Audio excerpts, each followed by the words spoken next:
Attention, ladies and gentlemen, Gungans and droids. This is your Grand Admiral Arnold, director of the video gaming division here at the one and only Galactic Empire. And that is right, ladies and gentlemen, one of the greatest gamers in the galaxy, perhaps the greatest gamer in the galaxy, is going to be starting a brand new free-to-play account. It's gonna be quite a ride. Gary and I have been reading your comments lately, and perhaps one of the most consistent comments we've been getting lately, especially because there's a lot of new players joining the game, at least more so than usual, and a lot of people in that early game playing that free-to-play life want to know some of the best tips to progress in Galaxy of Heroes, and that is exactly what we're doing. And on top of that, we're all at the Kyber Club, the greatest gamers in the galaxy, and I have a very advanced endgame / whale account. I've been playing the game since 2015. Basically have every single character to 7 stars. I'll be whaling on Resistance Hero Finn soon, most likely to get the new Ray. The point is, this account is meant to keep up with the newest and latest content to help keep you informed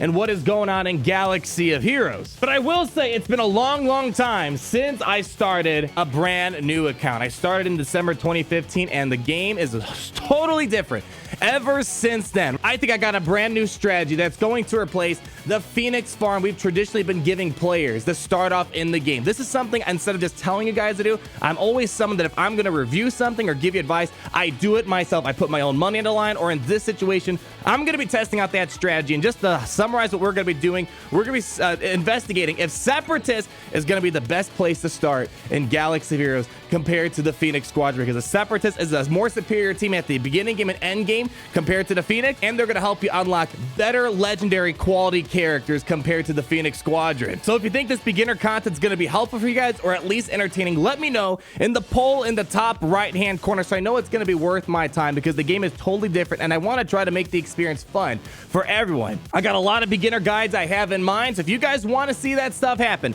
let me know. Like the video so I know this is the type of content you guys want to see on top of all of my end game news content that I also do. I think it's going to be great to see both ends of the spectrum, seeing how the free-to-play life is, because I do not envy new free-to-play players, because there is so much to do in Galaxy of Heroes. This is going to take a long time to conquer, but I think with my new strategy I have in mind, we might be able to make the journey a lot more fun compared to that old stale Phoenix grind. And secondly, there is this special offer that we're going to see until the end of time, the Hyperdrive bundle. Obviously, I've done a review on this telling you what the value of this. It is very valuable, long story short, especially for new players. This is going to save a year of progress. Let me know as well in the poll in the top right hand corner if you want me to buy this Hyperdrive bundle so you can see the comparison between this account compared to a Hyperdrive bundle account. I'll just create a separate account with the Hyperdrive bundle so you can see, because I also get a lot of questions if the Hyperdrive bundle is worth it and what it looks like on a brand new account. I think that's going to be valuable information, but as always, I make content to entertain you guys, so you guys let me know. So let's kind of get into the main heart of this conversation here in regards to why I'm starting a brand new account. As I said, I kind of want to stay in check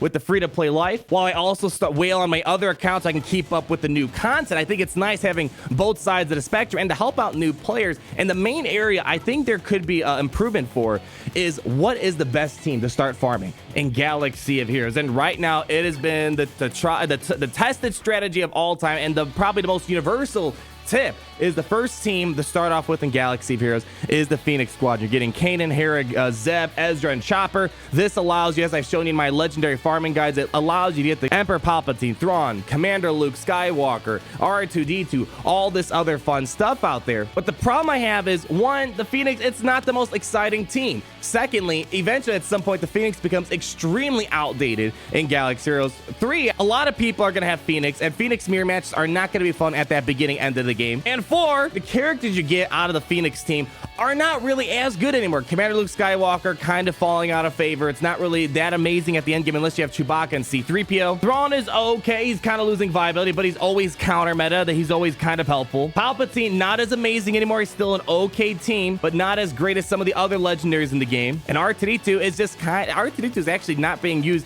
as much anymore either. So this kind of leads me into my conversation. I don't want to just recommend people do this. I need to test it myself. I've always been one that if I want to give advice or a review, I have to buy it myself or do it myself. And the thing I want to try out is starting off with the Separatists. This, it seems like it could be possible. Yes, the Separatists aren't going to unlock as many linear things like I mentioned, such as Palpatine, Thrawn, Commander Luke, R2-D2, but they're going to help you unlock better stuff at the very beginning. And mainly that is going to be getting Padme Amidala. As we hop over to the journey guide, the thing I'm looking at is it looks like Padme Amidala could be a character we can get pretty easily at the very beginning. After you get Padme Amidala, you can try to work your way to getting General Anakin Skywalker. We have new alternatives, I think, in this game that have not been really tested and recommended publicly yet. So I'm still going to say the safest advice is to chase after Phoenix, because the Phoenix gets you, as I said, Palpatine, Thrawn, R2-D2, Yoda helps you work towards Yoda and Commander Luke Skywalker. I think there might be an argument to be made that getting the Separatists is, one, going to form a better team in the long run than the Phoenix Squadron. It's going to help you get Padme Amidala, so then maybe you could start working on things like C-3PO. And just in general, the Separatists are just it's gonna, especially when you see a lot of Phoenix teams out there, the Separatists have a big upper hand even at this beginning game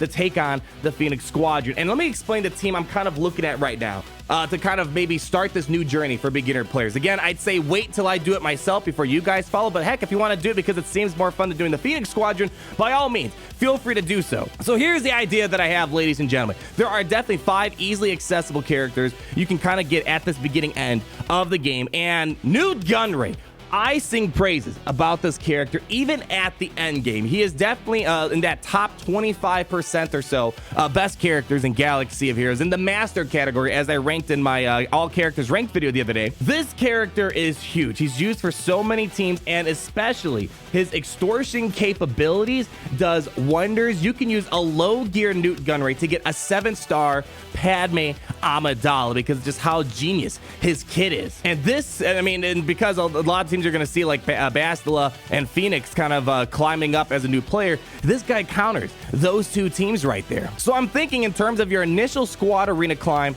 Galactic War, and a lot of other of the dark side battles and Cantina battles, this is probably going to be a great way to go, and it's going to help start that journey to getting Padme Amidala, which is a far superior legendary than I'd say Yoda, R2-D2, Commander Luke, Palpatine, and Thrawn. It probably might be a better place to start for you. And the great thing is this character is going to be farmable, and we can't see it right now, but he's going to be farmable in Squad Arena. So this probably will be my first Squad Arena character I'm going to get out of that store, where traditionally you would chase after things such as Kanan. The next Separatist character that I think is going to be pretty accessible to get is going to be Poggle the Lesser. Now, he's going to be needed for your future Geonosian team. A Geonosian team for a beginner player is way, way, way out there, because the Geonosian Brood Alpha is not the easiest character to acquire. It's going to take a while to get all the way up to Cantina Battle 8D. But at least with Poggle, he's a Galactic War farm. Arguably one of the best Galactic War characters we have, and there are not a lot of great Galactic War characters anymore, but he is in there. He's got a cleanse on his ability right here. He gets Term Eater, he gives offense up, he calls allies to assist. He's got that ability block going on. I think in general we might be able to get a lot of good stuff going out of Poggle the Lesser here. Again, very easy farm. This will probably be the first character to farm for me with this brand new account inside of Galactic War, where traditionally you would farm things as we see over here. Zeb is normally the first character you farm in the Galactic War store, but I'm going to see again. I want to test something out that's a little bit different to try to see if we can find a better path for new players. Now, the next character I think will be pretty easy to get as well in the beginning stage is going to be Magna Guard. Now, Magna Guard is farmed on the earlier side of the Cantina table, and he has some hard missions you can farm him on. He's got a great taunt, one of the more annoying taunts in the game. He's got a cleanse as well, double cleanse for a beginner team. That's pretty great between Magna Guard and Poggle the Lesser. That's a nice big chunk of cleansing you got going on there. He's got a stun and a buff the spell ability. I think this is going to be something kind of great as well. An early tank, because that's a great thing to have. At the beginning of the game, you need a great support character, you need a good attack character, you need a good control character, you need some other things like cleansing, but also having a tank is extremely important. That's why Kanan is kind of core for the Phoenix team. He won't be incredibly hard to farm. As we see, he's going to be farmed over here on Cantina Battle 3C, so kind of in that earlier stage of the Cantina life cycle. So I'm feeling pretty good that IG-100 Magna Guard might be a good place as well for newer players that kind of get that initial tank, because again, this is also going to be a character needed, not just that you could use for Padme, but this character is required to eventually unlock General Anakin Skywalker. These Separatists I'm starting to recommend here, they're not going to be completely useless. They will be needed for multiple events, multiple legendaries, and I think Magna Guard is kind of a no-brainer to shoot for. So those are the first 3 characters. Now the next 2 characters, the only downside is they're kind of on the same type of tables as some of the characters we just mentioned, and I really want to talk about Count Dooku. He is a fantastic character, especially when you pair him with Nute Gunray.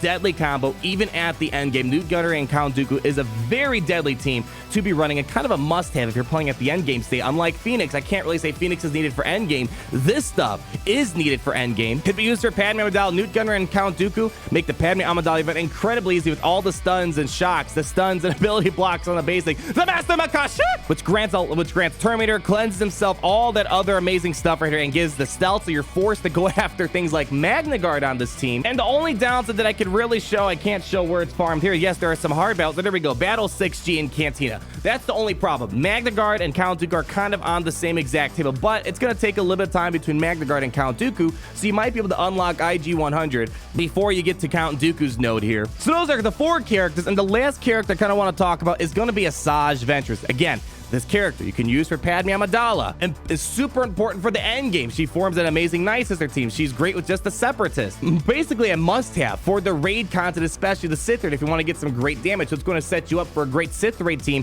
down the road if you want to start branching off to the Night Sisters out a little bit earlier than usual, and extremely free to play friendly. It's found in the Squad Arena store. And the only downside here is that Nute Gunray and Asajj Ventress are on the same exact location in Squad Arena, but that's also a good thing. They're both very free to play, accessible. It just might take a little bit of time because the only upside right now that the reason why I'm still saying for the moment until I test out the strategy to farm the Phoenix is that at least with the Phoenix Squadron, each and every one of these characters are spread out somewhere else. We have Squad Arena, Galactic War, Cantina Energy. This guy's Cantina Energy as well, so there's less duplicates in the same zone, and then Chopper is going to be the Cantina shipments. So it's a little bit easier to farm this team a little bit faster, with the exception of these two. These two are kind of having the Count Dooku and IG 100 situation where you kind of got to farm one at a time on the same location. So that is the overall main reason why I'm doing this. I want to try to find a better way for free-to-play beginner players to start off this game, and the Phoenix Squadron is definitely an okay route if you want to try to knock out the most legendary content possible. But the problem is sometimes quantity is not better than quality, and in this situation I think you're going to be better suited, one, to farming a better team that's amazing at the beginning game and going to be still amazing at the end game where we stand right now and probably for the foreseeable future. And I think another great thing about starting off with the Separatists too is as you're progressing and leveling up, you're going to start getting access to the next big important characters to unlock General Anakin Skywalker, such as the Super Battle Droid. He shows up later in the Cantina table, and it's 60, so it's not that far away. So eventually, in my just thinking of Squad Arena, I could eventually replace him with someone else in the lineup. Maybe take out Asajj at that point. We'll have to wait and see. But again, you need him for General Anakin Skywalker. And then, of course, you're going to eventually need to get that B1 Battle Droid and Droidica, which are going to be the longer farms, definitely way out there once you kind of level up all the way to those fleet battles and this hard battle for Droidica. And while we're kind of working towards General Skywalker, the great thing is this Separatist farm really doesn't interfere with what I think is also important to focus on, and that is your Old Republic farm,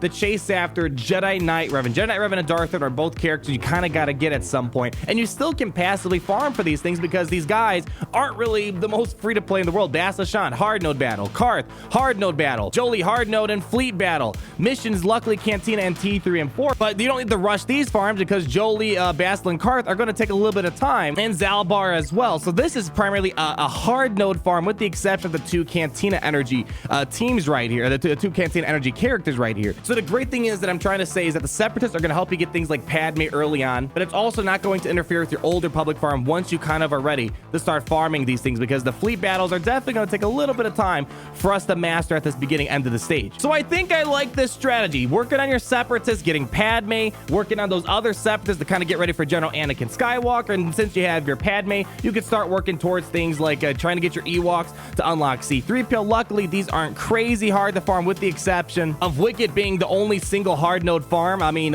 you really do want Wicket to try to take on that mission for C-3PO, that's for sure. It's going to be a long journey, kind of starting from scratch, but I'm kind of excited because I've learned a lot from my own mistakes. As you guys know, I'm always kind of the forerunner in terms of finding new things and also testing new things, buying things, leveling random stupid things up, and of course, it kind of hurts me sometimes in Grand Arena because my roster is not as lean and mean. So this roster right here that we're going to have in this brand new account, it's going to be testing out new ideas ideas that hopefully will benefit the community at large with whatever I kind of discover and find to be helpful for you guys. And also just personally, it's going to be kind of nice to ignore farms like, I don't need to farm Royal Guard, I don't need Snow Trooper. I'm going to try to go hard at the Separatists and try to go hard at the Old Republic early on, because the Separatists should be able to hold me kind of strong until we finally get our first Old Republic character. So guys, let me know down below. First off, like the video if you think this is going to be helpful content for you guys, or at least for the community at large. If it's not going to be something you guys are interested in, I won't really make any videos about it. I still might do this just for my own benefit and my own enjoyment. And also be sure to answer those polls I put in the top right-hand corner. I would love